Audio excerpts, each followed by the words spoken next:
ஏண்டா தொழிலை விட்டுட்டு எப்ப இருந்தா இந்த துப்புரியும் வேலையை ஆரம்பிச்ச நீ? கேட்டனாடா நீ ரொம்ப குழம்பி போயிருக்க. நைட் ஷோ ஆராதனா போய் பாரு. யங் லவர்ஸ் பாக்குறதுல ஒரு ஹாப்பினஸ் இருக்கு. டாக்டர், இது என் பிள்ளைகளுடைய போட்டோ, இது அந்த ஆணுடைய போட்டோ. ரெண்டு பேருடைய முகச்சாயல் ஒண்ணா இருக்கா இல்லையா? சொல்லுங்க டாக்டர், ஒண்ணா இருக்கா இல்லையா? முகச்சாயல் என்னமோ ஒன்னாத்தான் இருக்கு. ஆனா இதை வச்சுக்கிட்டு நான் எந்த முடிவுக்கு வர தயாரா இல்லை. டாக்டர்கள் உடனே முடிவெடுத்ததா சரித்திரமே கிடையாது. ஆனா டாக்டர், என் சந்தேகம் ஊர்ஜிதமாயிடுச்சு. ஏண்டா நீ என்ன பெரிய ஒத்தல நினைப்பா மனத்துல? ஒய்ஃபை சந்தேகப்படுறதுக்கு அவன் என்ன கேரக்டர், நீ என்ன சாதாரண? டாக்டர், இந்த ஆனந்தம் என் மனைவிக்கு முன்னாலே தெரியும். இவங்க கிட்ட திருட்டுத்தனமா போன்ல பேசுறத நானே கேட்டேன் டாக்டர். உன்னால நான் ஏமாறது போதும், திரும்ப என் வாழ்க்கையில குறுக்கிடாதுன்னு சொன்னா டாக்டர். இதை விட எனக்கு என்ன சாட்சி வேணும்? இது உன் குடும்ப விஷயம். இதுக்கு மேல நான் இதுல தலையிட தயாராக. ஆனா நீ அவசரப்பட்டு எந்த முடிவும் வரக்கூடாது. முடிவு நீங்க சொன்னதுலே இருக்கு டாக்டர். நான் சொன்னேன். என்னடா சொன்ன? ஒத்தல்லோன்னு சொன்னீங்களே, அந்த ஒத்தல்லோ எடுத்த முடிவுதான். நாடகம் பார்க்கணும்னா ஒத்தல்ல நாடகம் பார்க்கணும். அதுவும் டாக்டர் ஓஆர் பாலு நடிச்சதை பார்க்கணும். அந்த ஒய்ஃப கடைசியில கழுத்தை நெரிச்சு கொள்ற காட்சி ஒண்ணு போதுமே. சட்டநாதா,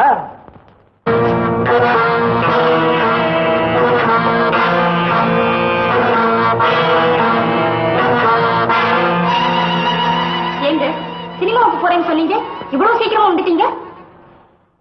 எனக்கு மனசுக்கு பிடிக்கல, வந்துட்டேன். ஏன், படம் நல்லா இல்லையா? படம் சுவாரஸ்யமா தான் இருந்தது. ஆனா எனக்கு கதை பிடிக்கல. அப்படி என்ன கதை? மனைவி மேல உயிரையே வச்சிருக்கிறான் ஒரு புருஷன். ஆனா அந்த மனைவி அவனுக்கு துரோகம் செய்கிறா.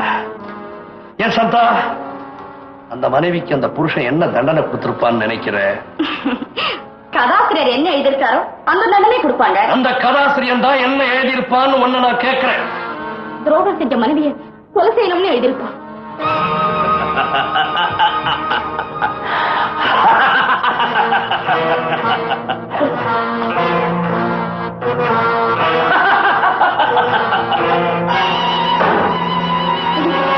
என்னங்க இது? விஸ்கி, மது. எத்தனை வருஷம் உங்களுக்கு இந்த பழக்கம்? எத்தனை வருஷமா உனக்கு எனக்கும் பழக்கம்? அத்தனை வருஷமா இதுக்கு எனக்கும் பழக்கம். அப்போ இத்தனை வருஷமா என்கிட்ட உண்மையை மறைச்சிருக்கீங்க. இத்தனை வருஷமா நீ என்கிட்ட இருந்து உண்மையை மறைக்கல. என்ன சொல்றீங்க? யாரு? உனக்கு இவனுக்கு எத்தனை வருஷமா பழக்கம்?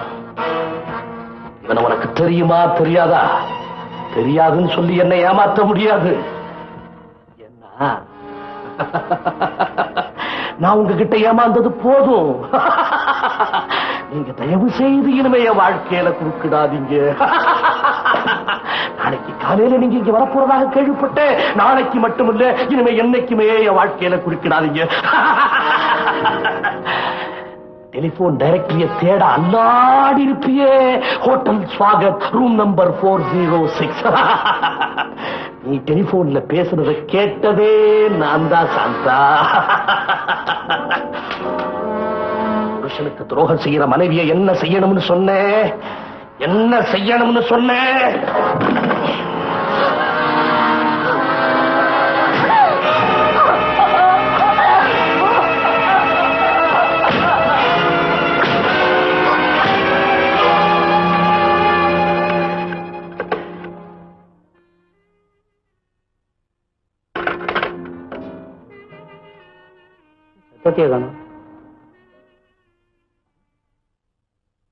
ஏற்கனவே முரட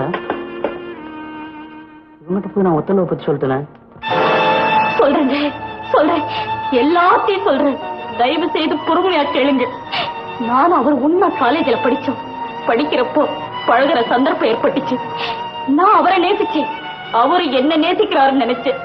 ஆனா நெருங்கி கேட்டதுக்கு அப்புறம் தான் அவர் என்ன காதலிக்கலைங்கிற உண்மையை நான் புரிஞ்சுக்கிட்டேங்க. நீ என்ன தப்பா புரிஞ்சுக்கிட்டதுக்கு நான் பொறுப்பாளி. அன்போட பழகிறதையெல்லாம் காதல்னு எடுத்துக்கிட்டா அப்புறம் அன்புங்கிற வார்த்தைக்கு அர்த்தம் இல்லாம போயிடும். போதுங்க, நீங்க என்ன ஏமாத்திட்டீங்க. உங்களை மனசார நேசிச்சவளுக்கு துரோகம் பண்ணிட்டீங்க. நீ வசதியான குடும்பத்துல பிறந்தவன், நான் ரொம்ப சாதாரணமானவன். ஒரு சகோதரியா நினைச்சு உனக்கு நான் புத்திமதி சொல்றேன். தயவு செய்து என்ன மறந்துடுமா?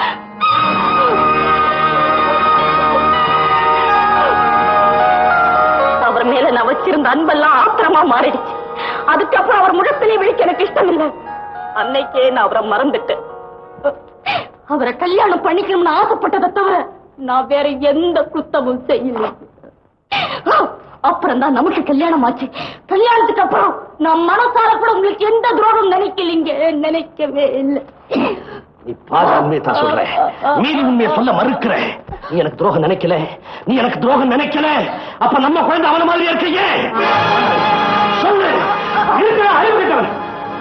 இப்படி ஏதாவது நடக்கும் பயந்தான் நான் ஓடி வந்தேன். ஆத்திரப்பட்டு எந்த முடிவுக்கு வந்துடக்கூடாது, எதையும் தீர விசாரிச்சாகணும். இதுல நீங்க தலையிடாதீங்க. தலையிட்டே தீர்வேன். இது என் சொந்த விஷயம். நான் உன் ஃபேமிலி டாக்டர். டாக்டர்னா வியாதியோட சரி. உனக்கு வியாதி சந்தேகங்கிற வியாதி, அதை நான் குணப்படுத்தாம விடப்போறதில்லை. ஆமாம்மா, இந்த மாதிரி சந்தேக பெருவிடியோட வாழறது தட்டத்தில் இருக்கிற சிங்கம் புலியோட பழகிற மாதிரி. எந்த நேரத்திலே ஆபத்து. டாக்டர், இப்போ உனக்கு என்ன தெரியணும் கேளு, சொல்ல சொல்றேன். எங்க கல்யாணத்துக்கு அப்புறம் இவ அவனை சந்திச்சாளா இல்லையா எனக்கு தெரிஞ்சாலும். சொல்லுமா. சந்திச்சிருக்கேன். பாத்தீங்களா? புரியுமா இருக்க மாட்டேனே. மேல் கொண்டு சொல்லுமா. நீ திருச்சி நர்சிங் ஹோம்ல நான் பிரசவத்துக்காக போயிருந்த போது அவரை ஒரே ஒரு தடவை சந்திச்சேன். பாத்தியாடா, அவன் ஏன் அங்க வரணும்? அவனுக்கும் பிரசவம், அதுக்காக வந்தா எனக்கு. மேல் கொண்டு சொல்லுமா. அதே சமயத்தில் அவருடைய மனைவியும் அந்த ஆஸ்பத்திரியில பிரசவத்துக்காக வந்திருந்தாங்க.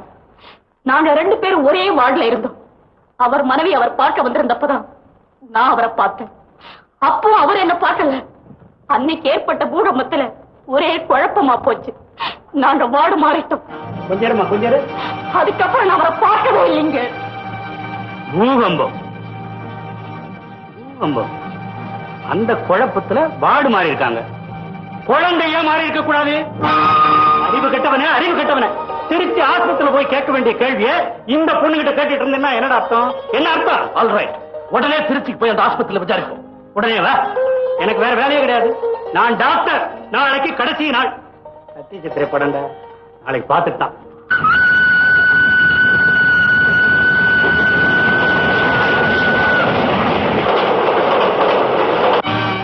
என்ன சார், பூகம்பம் ஏற்பட்டு 7-8 வருஷம் ஆச்சு. இப்ப குழந்தைகள் மாறி போச்சுன்னு சொன்னா யார் சார் ஒத்துக்குவாங்க? நீங்க ஒத்துக்க வேண்டியதான் பாக்கி. நீங்க ஒரு தடவை அந்த குழந்தைய வந்து பாருங்க, அப்புறம் சொல்லுங்க. நாங்க பார்க்கவே விரும்பல. இப்படி சொன்னா எப்படிப்பா? என்ன டாக்டர் பேசாம உட்கார்ந்து ஏதாவது சொல்லுங்க.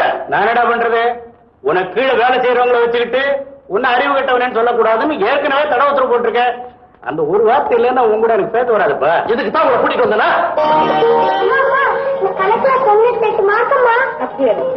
உன் ஜூனியர் வந்திருக்கேன்டா. தம்பி, உன் பேர் என்னப்பா? பேருக்கு தகுந்த மாதிரி ராஜா மாதிரி இருக்கான். உனக்கு பசிக்கல? உள்ள டிஃபன் வச்சுக்கேன். குழந்தைகள் மாறி போனது உண்மைன்னு வச்சுக்குவோம். இப்ப என்ன புது குழப்பம்? அந்த குழந்தை அங்கேயும் இந்த குழந்தை எங்கேயும் வளர்ந்துட்டு போட்டுமே. இவன் சம்சாரத்தை பத்தி உங்களுக்கு தெரியாது. அம்மா, அந்த பொண்ணு ஒரு மாதிரி தன் குழந்தை இல்லைன்னு தெரிஞ்ச உடனே அந்த குழந்தைய கொடுமைப்படுத்துவா. கொடுமைப்படுத்திக்கிட்டு இருக்கா. நாங்க நாளைக்கு வரோம், குழந்தைய பாக்குறோம், அப்புறம் முடிவு பண்ணுவோம். சத்தியடா, இதாண்டா பெத்த மனசு. கிங் சாலமன் மட்டும்தான் புத்தாலியா? என்னமோ எனக்கு முன்னால அவன் போறதுட்டா இந்த மாதிரி ஏற்கனவே ஒண்ணு சொல்லி வச்சுட்டான். அதான் அவங்க வரேன்னு சொல்லிட்டாங்களா, அப்புறம் என்னடா? டாக்டர், அங்க இருக்கிற குழந்தை இவங்களை தான் இவங்க ஒத்துட்டா, அதுக்கப்புறம் நம்ம என்ன செய்ய போறோம்? அதையும் இங்கேயே பேசி முடிவு பண்ணிட்டா நல்லது. உடனே இங்கே பேசி முடிவு பண்ணிக்கணுமா? என்னடா அறிவு கட்டவன? உன் கண்ணாடி நான் மாட்டிக்கிட்டு இருக்கேன், ஏன் கண்ணாடி நீ மாட்டிக்கிட்டு இருக்க. மேடெல்லாம் பள்ளமா தெரியுது, சாரை பார்த்தா அகோரமா தெரியுது, உன்னை பார்த்தா அழகா தெரியுது. முதல்ல கண்ணாடி மாத்திக்கோமுடா. வேற ஒண்ணும் இல்ல, இது கூலிங் கிளாஸ், அது பவர் கிளாஸ். 2மே கண்ணாடி தான், ஆனா அதுல குறை இருக்கு, அதுக்காக மாத்திக்கிட்டோம். அப்ப புறப்படுவோமா? மத்த எல்லாம் அங்க பேசிக்குவோம். நல்லது.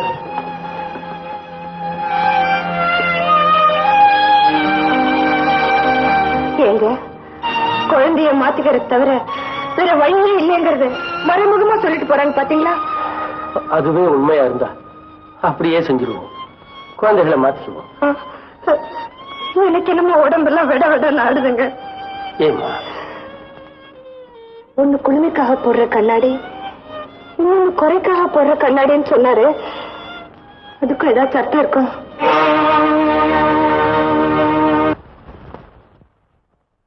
எப்படியோ மாறி போன குழந்தை எங்க இருக்குன்றத கண்டுபிடிச்சிட்டோம். அப்புறம் ஏன் நீங்க வருத்தப்படுறீங்க? என்ன செய்யறதுனே புரியல. குழப்பமா இருக்கு. இதுல என்னங்க குழப்பம் இருக்கு? இத பாத்தீங்களா, செல்லாத காசு. இதை எவனோ என்கிட்ட தள்ளி விட்டுட்டான். ஆனா தள்ளி விட்டவன் யாருன்றதை நான் கண்டுபிடிச்சிட்டேன். இனிமே சும்மா இருப்பனுங்களா? இந்த செல்லாத காசை விட்டறிஞ்சிட்டு நல்ல காசை மாத்திக்க வேண்டியதானுங்களே.